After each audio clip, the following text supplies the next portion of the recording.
두 번째 시간으로 말씀의 은혜를 나누겠습니다.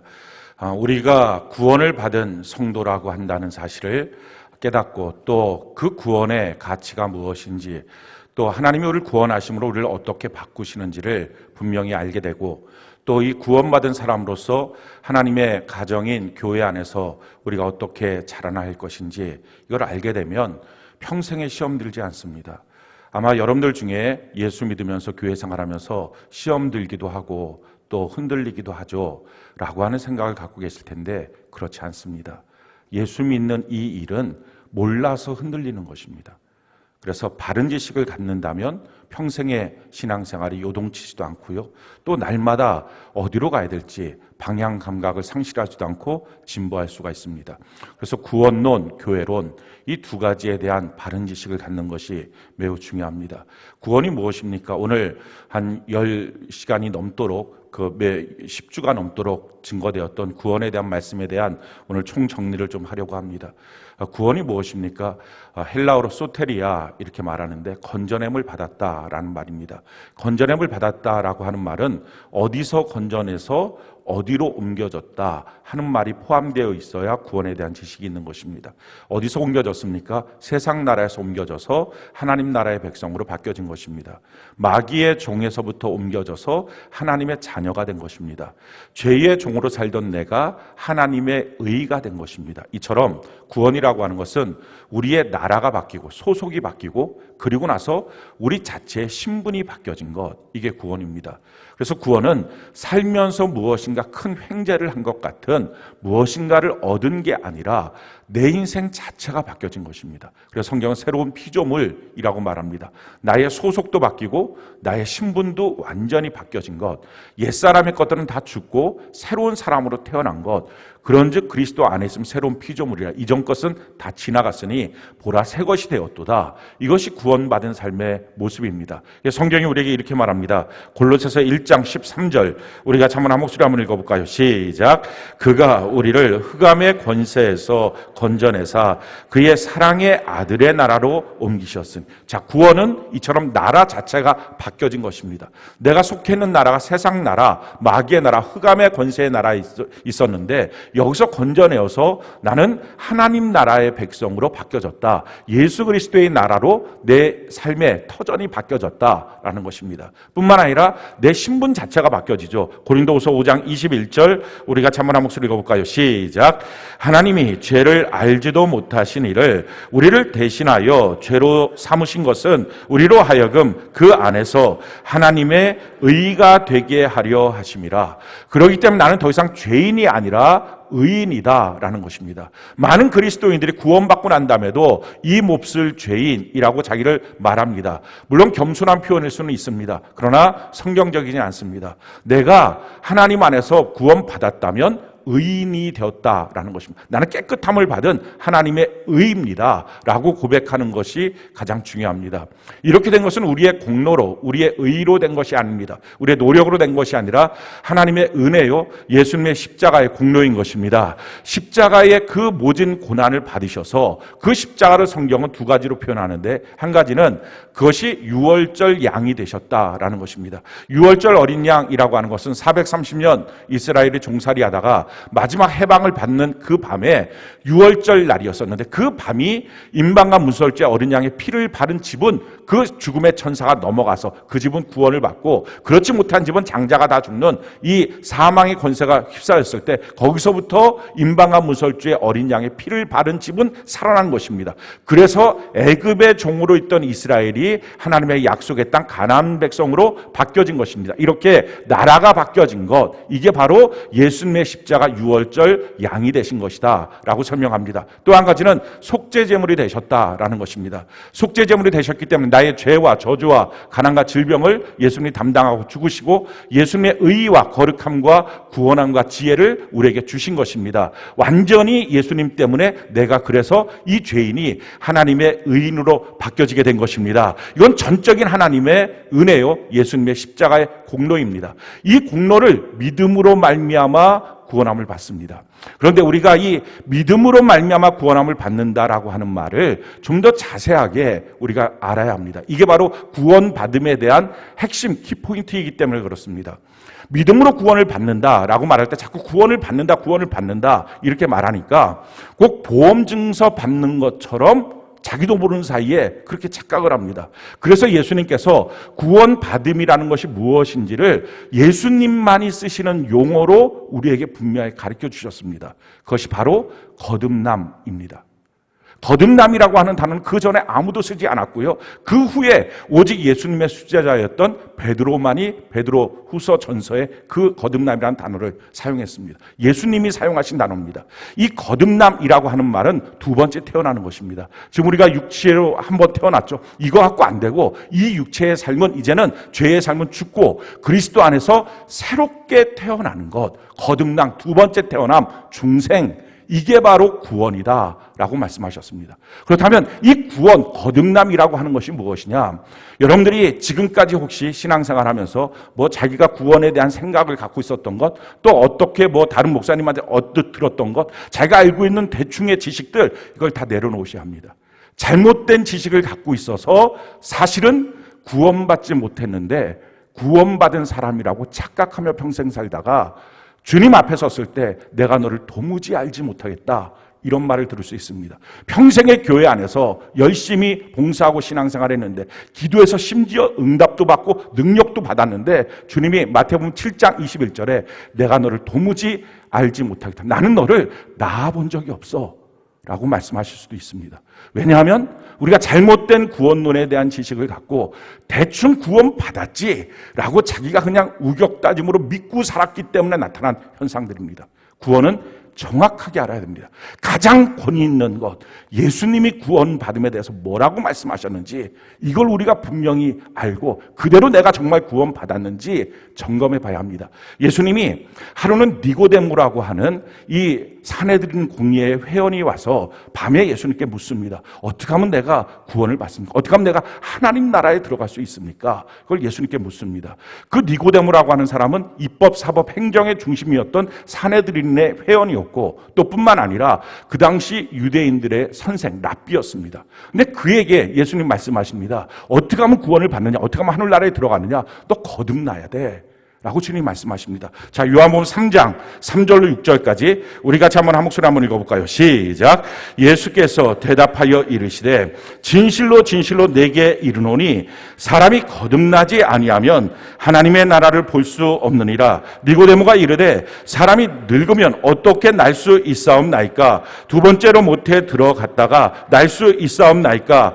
예수께서 대답하시되 진실로 진실로 내게 이르노니 사람이 물과 성령으로 나지 아니하면 하나님의 나라에 들어갈 수 없느니라. 육으로 난 것은 육이요 영으로 난 것은 영이니. 자, 예수님께서 너가 거듭나야 돼. 두 번 태어나야 돼. 한 번 태어나고는 안 돼. 너 한 번 태어난 삶은 이제 죽어야 되고 새롭게 태어나야지만 하나님 나라에 들어갈 수 있어 라고 말하니까 이 말을 들은 니고데모가 너무 놀라서 내가 이렇게 늙었는데 어머니 뱃속에 다시 들어가야 합니까? 내가 어떻게 거듭날 수 있어요? 내가 어떻게 두 번째 태어날 수 있습니까? 라고 예수님께 이렇게 질문합니다. 그랬더니 예수님이 너가 아직도 이스라엘의 스승이 되고서도 이걸 모르느냐?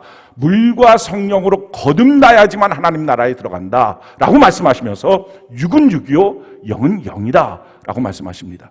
자, 이 말씀을 통해서 우리가 깨닫게 되는 것, 제일 첫 번째, 구원이라는 것은 살면서 무엇인가를 받은 것, 그게 아니라 태어나는 것이다 라는 것입니다. 태어나고 자라나고 장성한 분량에 이르는 것, 이게 구원입니다. 그러니까 구원이라는 것은 살면서 무엇인가 어떤 라이센스 받아서 그래서 나는 천국 가는 사람 됐어, 보험증권 받듯이, 그게 아니다라는 것입니다. 성경을 우리가 살펴보면 구원이라고 하는 말을 표현할 때 성경은 세 가지 시제를 사용하고 있는 걸 볼 수 있습니다. 과거, 현재, 미래, 이 세 가지 시제를 사용합니다. 요한복음 5장 24절 우리 같이 한번 한 목소리 한번 읽어볼까요? 시작. 내가 진실로 진실로 너희에게 이르노니 내 말을 듣고 또 나 보내신 이를 믿는 자는 영생을 얻었고 심판에 이르지 아니하나니 사망의 생명으로 옮겼느니라. 이 과거형으로 되어 있어요. 사망에서 생명으로 옮겨진 것, 이미 과거에 구원을 받은 것입니다. 근데 여기에 머무는 게 아니라 현재도 구원을 받아야만 합니다. 빌립보서 2장 12절 우리 같이 한번 한 목소리 읽어볼까요? 시작. 그러므로 나의 사랑하는 자들아, 너희가 나 있을 때뿐 아니라 더욱 지금 나 없을 때에도 항상 복종하여 두렵고 떨림으로 너희 구원을 이루라. 날마다 두렵고 떨림으로 구원을 이루어 가야만 합니다. 그리고 마지막 완성돼야 되죠. 마태복음 24장 13절 우리 같이 한번 한 목소리 읽어볼까요? 시작. 그러나 끝까지 견디는 자는 구원을 얻으리라. 그러니까 구원이라는 것은 태어나서 자라나고 완성되는 것, 주님 앞에 서는 그날까지 완성되는 것입니다. 그런데 만약에 태어났긴 했는데 중간에 자라나지 못하고 죽었다, 그건 죽은 겁니다. 그러니까 내가 구원 받았어요. 그래서 지금도 구원의 삶을 살고 계십니까? 그리고 주님 만나는 그날까지 끝까지 이 구원을 지키며 가겠습니까? 이게 돼야 구원입니다. 그게 안 되고 나 그냥 구원 받았는데요, 그게 왜 그렇게 착각을 하느냐? 무슨 보험증권 받는 것처럼 내가 구원을 받았다 하니까 뭘 받은 것처럼 생각합니다. 그래서 그냥 받았습니다. 그리고 그 말을 할 때는 내가 마음으로 믿고 입술로 시인하면 구원받는다. 그냥 예수님 내가 마음으로 믿고 입술로 시인해요. 그래서 받았어요, 뭔가를. 그리고 난 죽어서 천국 갈 거예요. 그거 아니다 라는, 예수님이 지금 그렇게 거듭나는 것, 태어나서 자라나고 장성하여 완성되는 것이다. 그래서 중간에 자라나지 않는 것은 아닌 것이다. 구원받으면 반드시 구원의 삶을 살게 된다라는 것입니다. 자, 두 번째는요, 육은 육이고 영은 영이다라는 것입니다. 내가 육체적인 나이가 아무리 많든 상관없습니다. 또 내가 육체적으로 지식이 있던 지위가 있던 어떤 자리에 있던 다 상관없습니다. 영으로 태어나야 합니다. 태어나면 그 나이가 무엇이든 그가 갖고 있는 지식이 무엇이든 다 어린 아이, 갓난 아기로 태어나는 것입니다. 잘 모르는 것, 그래서 배워야 합니다. 그래서 그 안에서 자라나야만 합니다. 나는 원래 밖에서도 박사였으니까 교회 안에서도 박사, 나는 밖에서도 사장, 교회 안에서도 사장, 그런 건 없습니다. 육은 육이고 영은 영입니다. 아무리 교회 생활 내가 오래 했어도 태어나지 않았으면, 그의 직분이 목사, 장로, 권사, 집사 별걸 다 했다고 해도 태어나지 않았으면 아닌 것입니다. 육은 육, 영은 영입니다. 자, 그러면 제일 중요한 게 태어나는 거예요.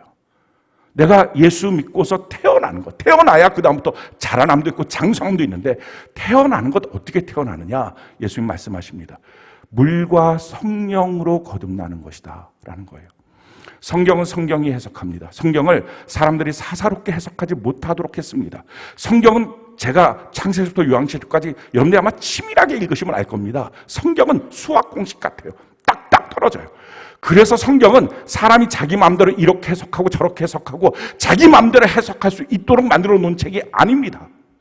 성경은 이게 약도거든요.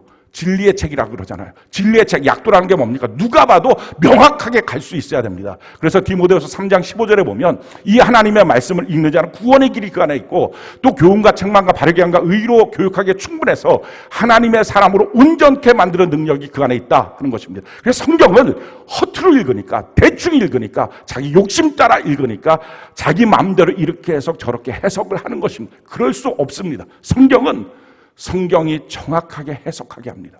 그러면 물과 성령으로 거듭난다, 이 말이 무엇입니까? 성경이 우리에게 이렇게 말씀합니다. 베드로전서 3장 21절 우리 같이 한번 한 목소리 한번 읽어볼까요? 시작.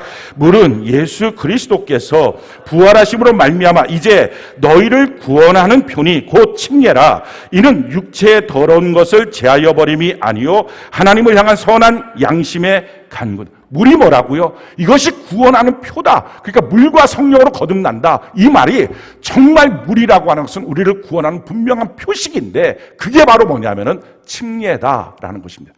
침례라는 것은 그냥 죄 씻음 이 정도가 아니라 하나님과 앞으로 선한 삶을 살아가는, 하나님과 교제하는 삶을 살아가는, 하나님 앞에 살아가는 삶에 대한 시작점, 바로 인생의 터닝 포인트, 이게 침례다라는 것입니다. 그래서 성경은 침례에 대해서 이렇게 말씀합니다. 마가복음 16장 16절 우리 같이 한번 한 목소리 읽어볼까요? 시작. 믿고 침례를 받는 사람은 구원을 얻을 것이요 믿지 않고 않는 사람은 정죄를 받으리라. 그게 침례라고 하는 의식에 참여하는 것이 문제가 아니라 더 중요한 것은 내가 믿고 침례를 받았느냐. 그러니 믿었는데 침례받지 않은 것도 구원받지 않은 것이고, 안 믿고 어렸을 때 유아 세례라든지 그냥 나 분위기에 휩쓸려서 침례받은 거, 뭐 군대 갔다가 대충 침례받으라 해서 침례받은 거, 이것도 구원받지 못한 것입니다. 믿고 침례를 받아야만 구원을 받습니다. 그럼 내가 도대체 뭘 믿어야만 믿고 침례를 받고 그렇게 구원을 받는 것이냐? 로마서 6장 3절로 4절 우리 같이 한번 한번 읽어볼까요? 시작. 무릇 그리스도 예수와 합하여 침례를 받은 우리는 그의 죽으심과 합하여 침례를 받은 줄을 알지 못하느냐? 그러므로 우리가 그의 죽으심과 합하여 침례를 받음으로 그와 함께 장사되었나니 이는 아버지의 영광으로 말미암아 그리스도를 죽은 자 가운데서 살리심과 같이 우리도 또한 새 생명 가운데서 행하게 하려 하심이라. 예수님이 십자가에 못 박혀 죽으신 것, 나도 같이 그날 죽은 것이고, 예수님이 부활하신 것, 그때 나의 생명도 다시 부활하신 겁니다. 십자가에 죽고 십자가에 살아난 것을 표징하는 것처럼 물에 잠길 때 나는 죽고 물에서 올라올 때 나는 다시 살아났습니다. 이것을 믿고 침례를 받은 사람이 구원을 받는 것입니다. 이제는 내가 사는 것 아니고 내 안에 예수님이 사십니다. 그래서 성경이 이것을 이렇게 우리의 신앙을 구체적으로 표현해 줍니다. 갈라디아서 2장 20절 같이 한번 한 목소리 한번 읽어봅시다. 시작. 내가 그리스도와 함께 십자가에 못 박혀 죽었나니 그런즉 이제는 내가 사는 것이 아니요 오직 내 안에 그리스도께서 사시는 것이라. 이제 내가 육체 가운데 사는 것은 나를 사랑하사 나를 위하여 자기 자신을 버리신 하나님의 아들을 믿는 믿음 안에서 사는 것이다. 이제 내가 그리스도와 함께 십자가에 못 박혀 죽었습니다. 그래서 나는 죽었고 내 안에 예수님이 살아계십니다. 내가 지금 살아가는 유일한 이유가 있다면 예수를 믿는 믿음 안에서 사는 것입니다. 이걸 믿고 침례를 받은 자가 구원을 받은 것입니다. 그래서 자기의 구원을 정확하게 점검해 보셔야 됩니다. 대충 어슬렁 넘어가는 걸로 그냥 구원 받은 거지 그렇지 않습니다. 자, 이렇게 믿고 침례를 받게 되면 그 다음에 나타나는 현상이 있습니다. 이런 일들이 생깁니다. 사도행전 2장 38절 우리 같이 한번 목소리 한번 읽어볼까요? 시작. 베드로가 이르되 너희가 회개하여 각각 예수 그리스도의 이름으로 침례를 받고 죄사함을 받으라. 그리하면 성령의 선물을 받으리. 자, 뭐라고 말합니까? 회개하고. 회개가 뭡니까? 지금까지 내 중심으로 내가 주인 돼서 살았습니다. 하나님이 나의 창조주 왕이다. 이걸 인정하지 않고 내가 주인 돼서 내가 원하는 대로 내가 하고 싶은 대로 살아왔던 내 모습, 이거를 돌이키는 게 회개입니다. 자, 이렇게 내가 지금까지 내 중심으로 살았던 나를 이제는 하나님의 말씀 안에서 예수 중심으로 예수님이 나의 주인이십니다 라고 회개하고 그 다음에 침례를 받으라. 그럼 뭐가 된다고요? 그렇게 침례를 받으면 그때 가서 죄 사함을 받는 것이다 라는 거예요. 우리는 내가 입술로 자백하면 죄 사함을 받는다. 그 입술의 자백이 죄 사함을 받는 일은 언제부터냐? 회개하고 침례받고 난 다음부터 내가 짓는 자범죄에 대해서 하나님 앞에 고백하면 용서를 받는 것입니다. 그 전까지는 죄는 그대로 남아있어서 죄의 종으로 사는 것입니다. 자, 이렇게 내가 바뀌어지고 나면 그 다음에 어떤 일이 생깁니까? 이렇게 말씀하죠. 그리하면 성령의 선물을 받으리니. 이 말은 원어 그대로 다시 해석하면 성령을 선물로 받게 된다라는 것입니다. 사람들이 착각하고 있는 것 중에 한 가지는요, 성령을 어떤 파워 이런 식으로 생각합니다.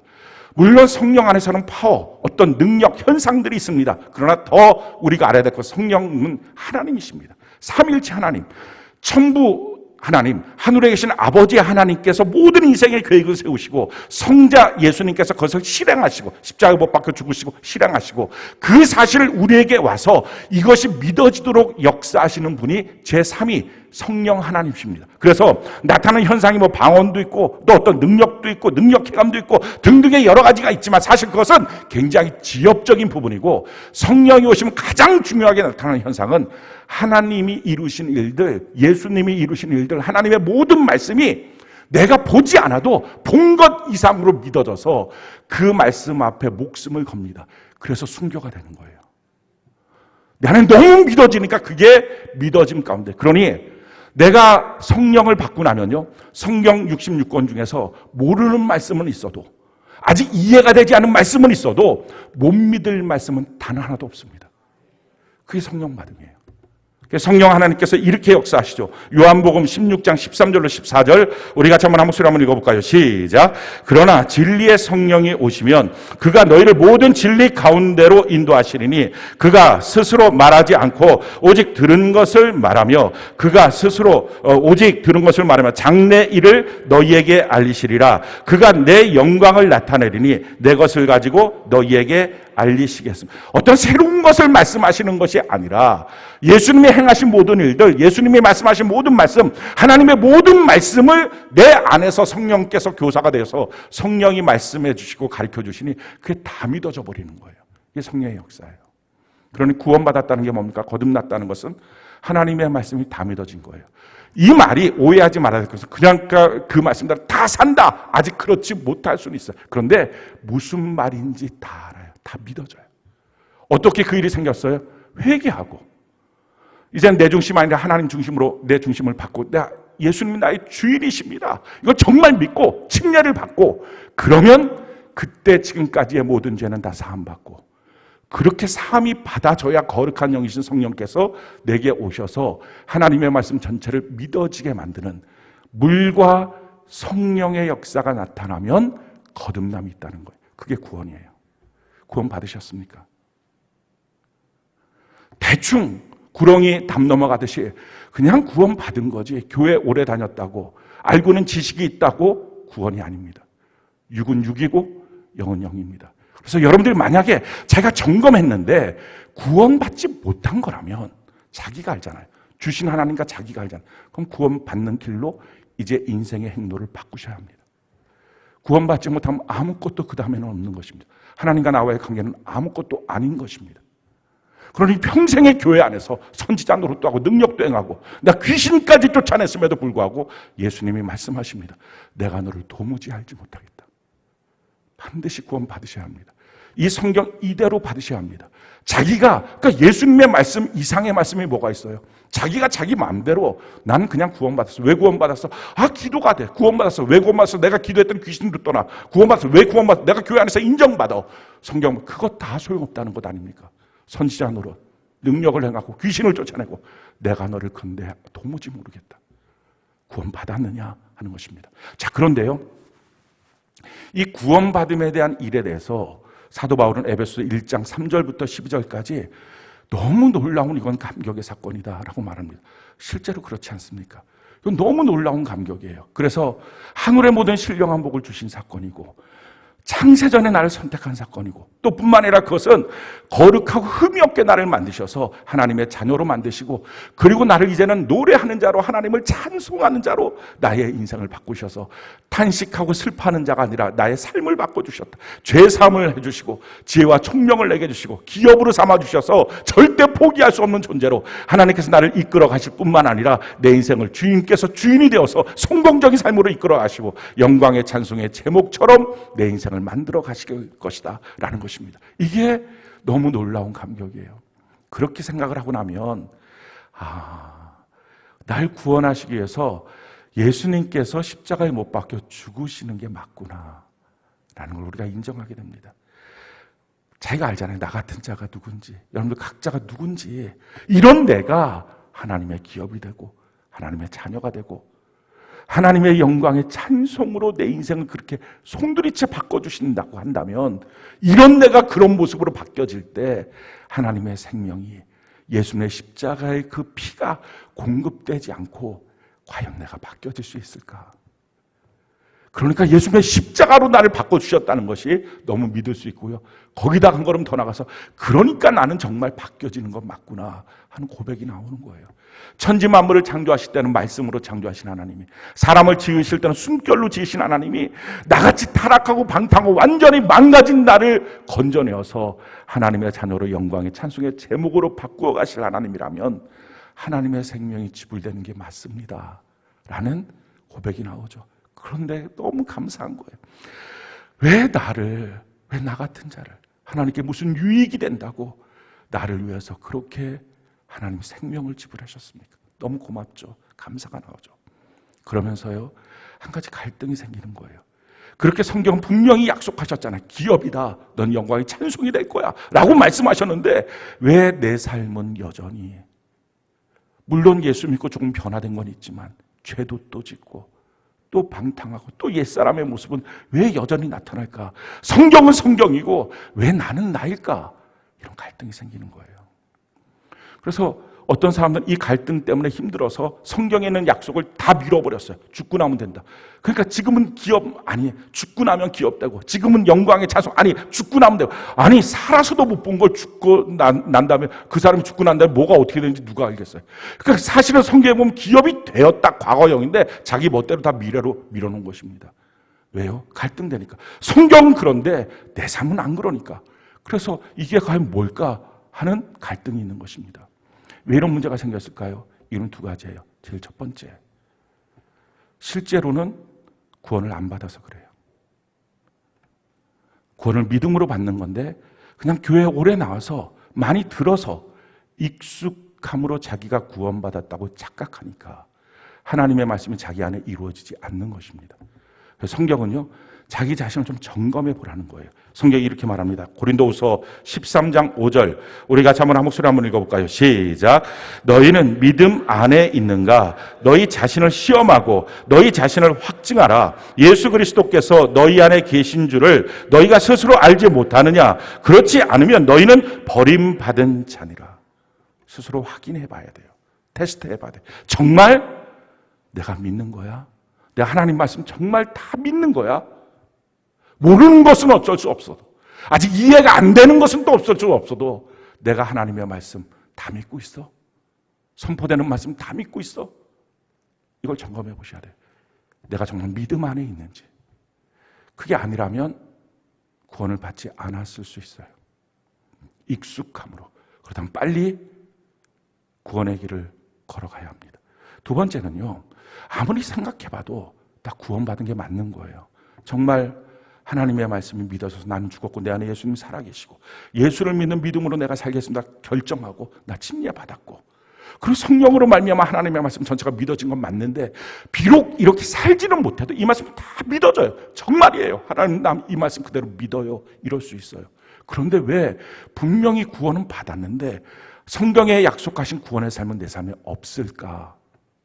성경 그 이유를 자라나지 않았기 때문이다 라고 말합니다. 성경이 이와 같이 우리에게 말합니다. 갈라디아서 4장 1절, 우리 같이 한번 한 목소리 한번 읽어볼까요? 시작.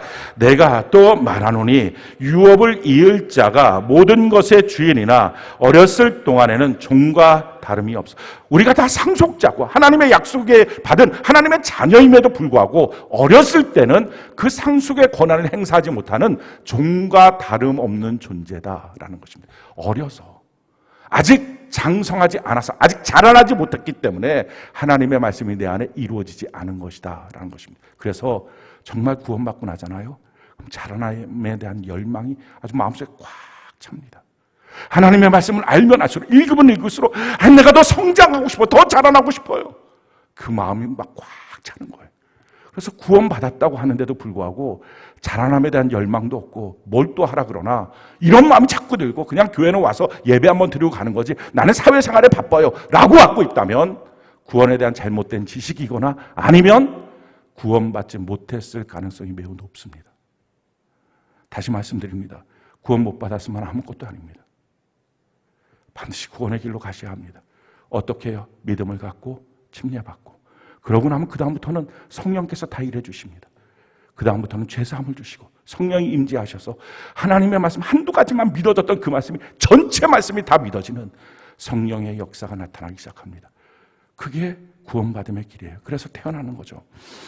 그 태어남이 있고 난 다음에는 자라남에 대한 열망이 있어요. 여러분, 우리가 자라난다, 그 말이 무엇일까요? 자라난다는 말을 사람들이 많이 잘못 이해를 합니다.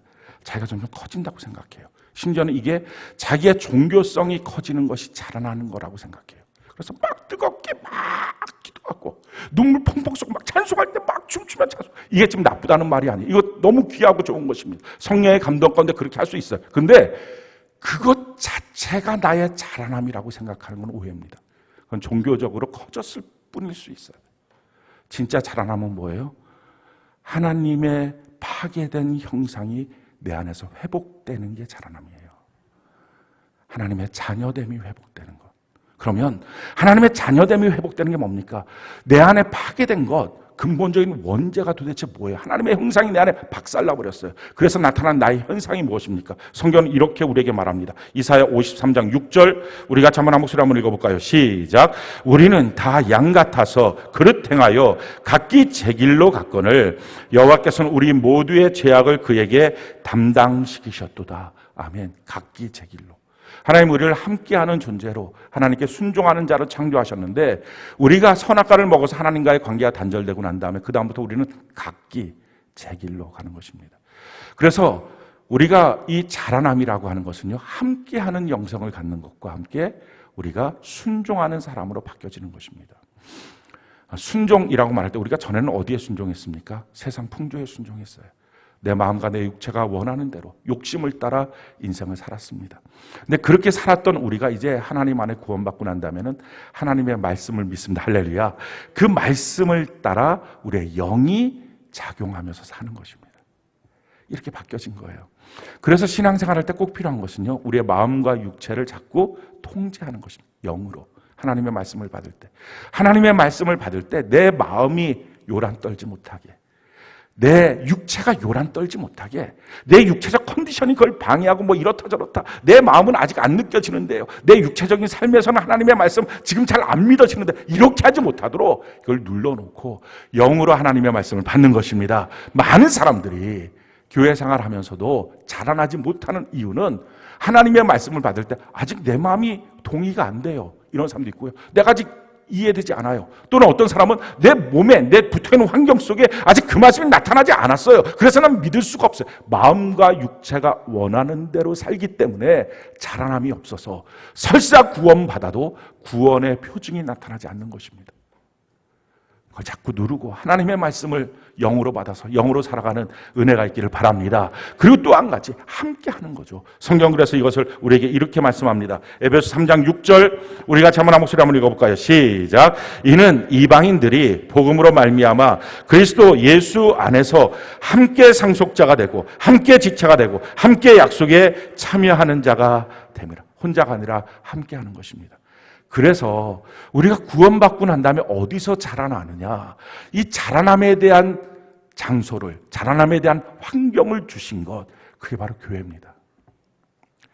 구원받고 나잖아요. 그러면 그때부터 교회에 대한 눈이 열려요. 에베소서 1장 17절부터 19절까지를 보면 사도 바울이 에베소에 있는 성도들에게 이렇게 기도하면서 기도의 제목을 말합니다.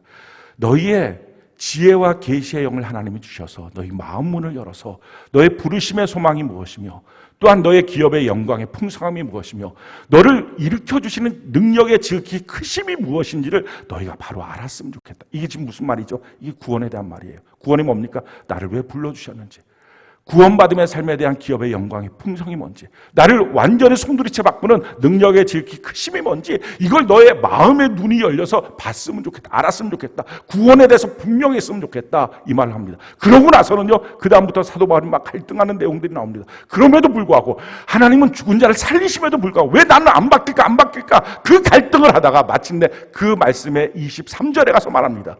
교회는 그의 몸이니, 할렐루야, 만물 안에서 만물을 충만하게 하시는 자의 충만함이라. 그때 발견한 게 뭐 교회구나. 교회 안에서 나의 이 비어있는 것들을 하나님이 충만케 하여 주시는구나. 교회 안에서 나를 자라나게 하시는구나. 이걸 깨닫는 거예요. 그래서 그 전까지는요, 구원받기 전까지는 교회를 보면 예배 드리는 것, 말씀 좋은 것, 은혜 받는 것, 뭐 와서 봉사하는 것, 이런 식으로 교회 안에서 뭐 성도들끼리 그냥 교제하는 것, 기껏 해봤자 회당 이상을 벗어나지 못합니다. 구원받고 나서 교회를 바라보면요, 내 교회라는 게 보이는 거예요. 그때부터.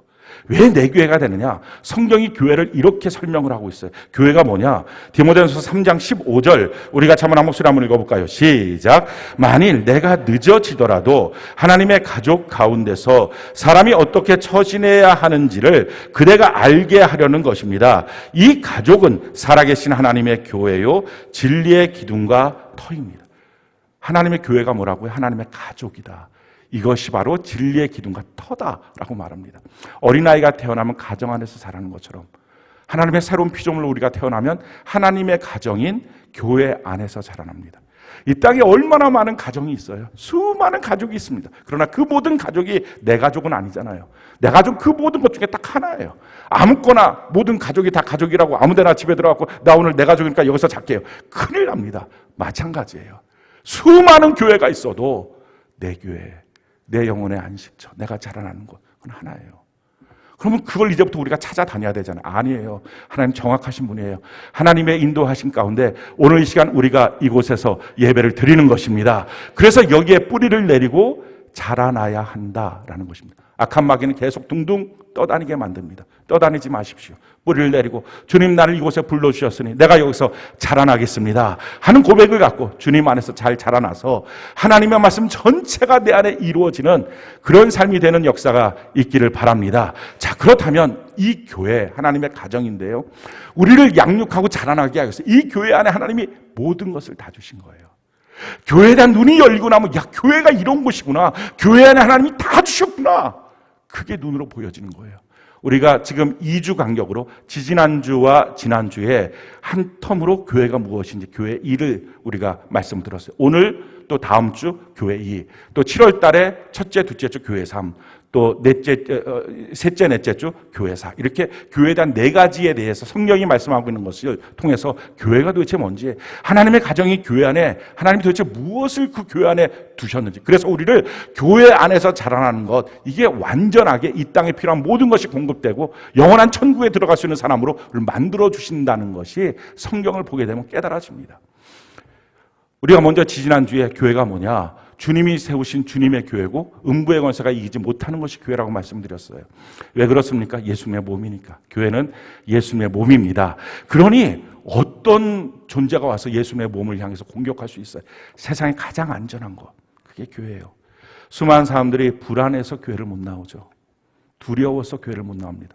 교회를 몰라서 그래요.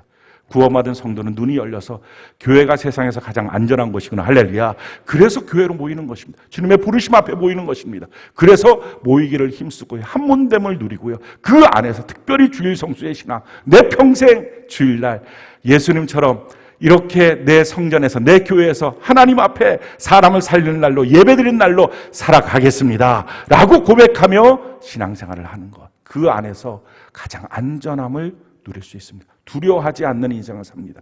자, 두 번째, 오늘 이제 우리가 증거될 말씀인데, 두 번째는 교회가 뭐냐? 교회는 천국 열쇠를 가진 곳이다. 오늘 말씀 같이 한번 읽어볼까요? 마태복음 16장 19절, 우리 같이 한번 한 목소리 한번 읽어봅시다. 시작.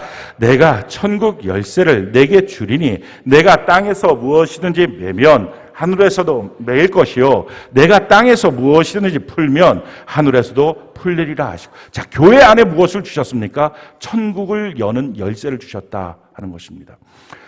위로부터 공급이 되어서 우리가 사는 것입니다.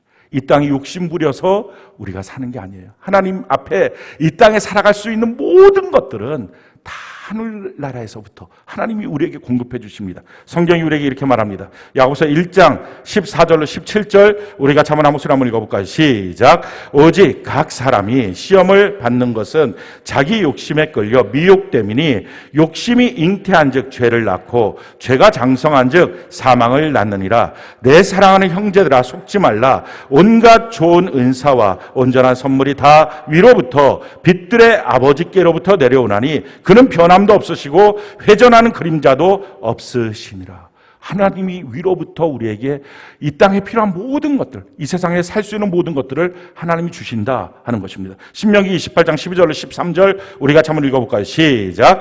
여호와께서 너를 위하여 하늘의 아름다운 보고를 여시사 내 땅에 때를 따라 비를 내리시고 내 손으로 하는 모든 일에 복을 주시리니 내가 많은 민족에게 꾸어줄지라도 너는 꾸지 아니할 것이요, 여호와께서 너를 머리가 되고 꼬리가 되지 않게 하시며 위에만 있고 아래에 있지 않게 하시고. 하늘에 아름다운 보물 창고가 있다는 것입니다. 그거를 열 수 있는 것을 교회에다 주셨다라는 것입니다. 그럼 하나님이 우리에게 도대체 무엇을 하늘로부터 예비해서 우리에게 주실까요? 시편 128편 1절로 6절, 우리가 한번 한 목소리 한번 읽어볼까요? 시작. 여호와를 경외하며 그의 길을 걷는 자마다 복이 있도다. 내가 내 손이 수고한 대로 먹을 것이라. 내가 복되고 형통하리로다. 내 집 안방에 있는 내 아내는 결실한 포도나무 같으며 내 식탁에 둘러 앉은 자식들은 어린 감람나무 같으리로다. 여호와를 경외하는 자는 이같이 복을 얻으리로다. 여호와께서 시온에서 내게 복을 주실지어다. 너는 평생이 예루살렘의 번영을 보며 내 자식의 자식을 볼지어다. 이스라엘에게 평강이 있을지어다. 이 길을 걸어갈 때 하나님이 복을 주시는데 제일 첫 번째 2절에 보니까 내 손이 수고한 대로 재정의 복을 주시고, 3절에 안방 있는데 아내, 자녀들, 가정의 복을 주시고, 5절에 보니까 예루살렘의 복을 주시고, 그것은 신앙의 복을 주시고요. 6절에 보니까 내 자식의 자식을 볼 것이고 건강의 복을 주시고 이스라엘에게 평강을 주시다. 마음의 평강을 주신다. 이 모든 것 사실은 다 우리가 원하는 것입니다. 이 땅에 살면서 꼭 필요하다고 말하는 것입니다. 근데 이것은 하나님이 주시는 것입니다. 할렐루야. 하나님이 주시는 것. 어디를 통해서? 교회를 통하여 열쇠가 열어질 때 주십니다. 얼마나 감사한지 몰라요. 재정의 복을 회사에 맡겨두지 않았다는 것. 회사에 열쇠가 있는 게 아니에요. 직장에 있는 게 아니에요. 내가 성공하고 승진하는 게 직장에 있는 게 아니에요.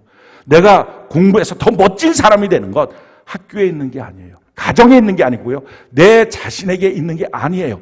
그런데 두지 않고 하나님 그 열쇠를 교회에 두셨다는 거예요. 이게 너무 놀라운 은혜예요.